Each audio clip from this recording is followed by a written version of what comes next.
When you're cruising in your own country, moving around generally is pretty simple. You pick up the hook, you move to a new place, you drop it down. You don't have to worry about a lot of things. Maybe you want to know where the grocery store is, or the laundromat, or where to get fuel or propane or diesel. When you cruise internationally, though, there are a few questions that are critical to know before you go, just to make sure. Hi, I'm Nika Waters, and welcome to the Boat Galley Podcast. I'm talking about the 5 truly pieces of essential information that you need to know for every new country you're going to on your boat.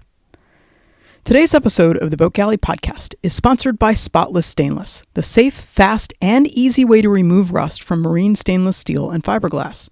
Brush on, wait 30 minutes, and rinse off this environmentally friendly gel for a like-new shine. No scrubbing required.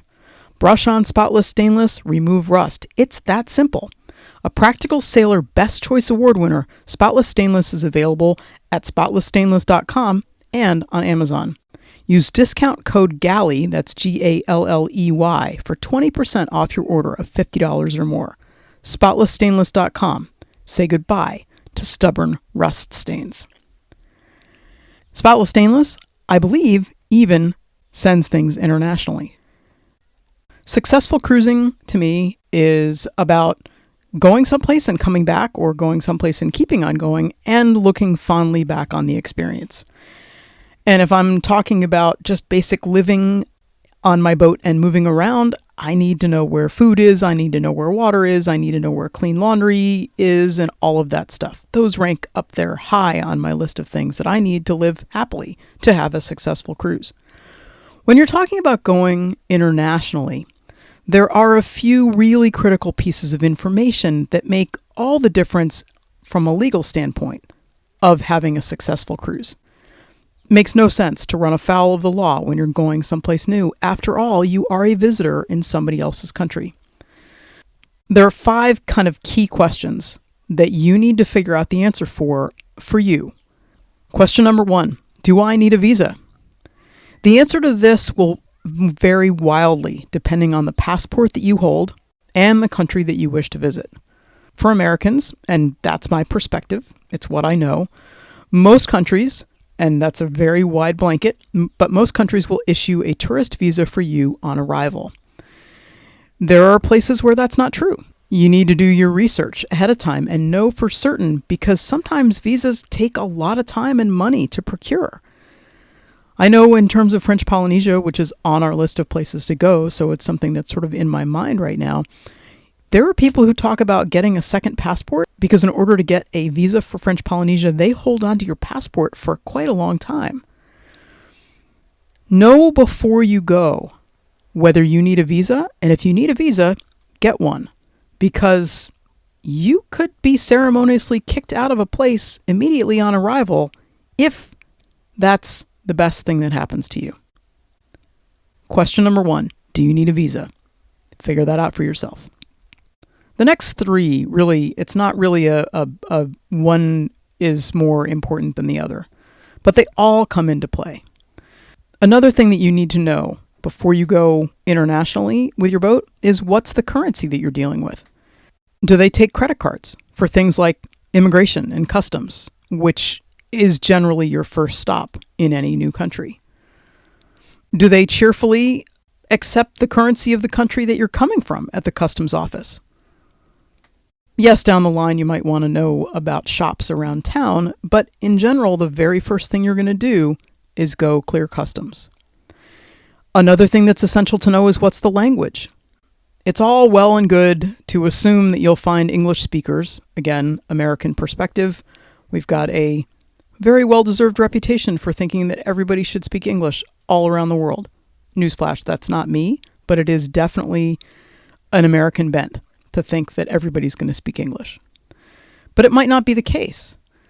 Understanding whether you're going to be able to find English or what the language is, and knowing what that is, and spending some time with Babbel or Duolingo or Google, it's a really smart traveler's tool.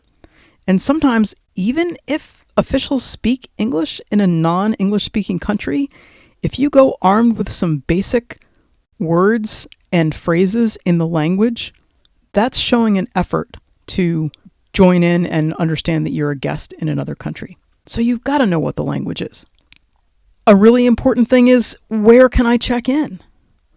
When you're moving around on your own boat, you might look at a chart and think, oh, that whole coastline, look how awesome this is. I can go anywhere I want to. Not so fast.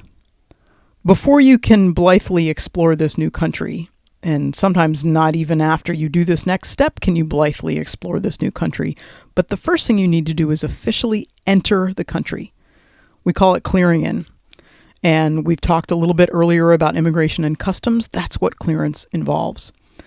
When you come in by plane or other commercial carrier, you might not have ever thought about this particular need, sometimes because the offices are right there. Like if you fly into a new country, you can't leave the airport until you've cleared customs and immigration.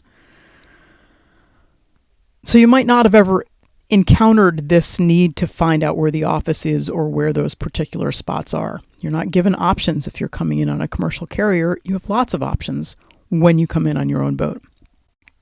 But again, research is needed. Sometimes different ports of entry change over time. So you want to look at something that has up-to-date information. Noonsite is a pretty helpful spot. Sometimes Facebook groups are actually your best source for truly current information.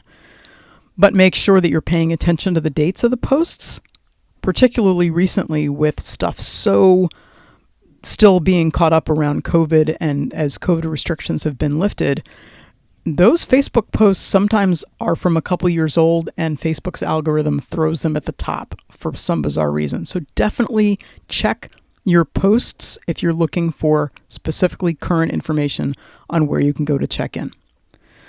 Another thing you may want to think about is to check on things like fees and hours, because sometimes the difference between checking into a country on a Friday at 3 o'clock and checking in on a Saturday at 3 o'clock can run to a difference of hundreds of dollars.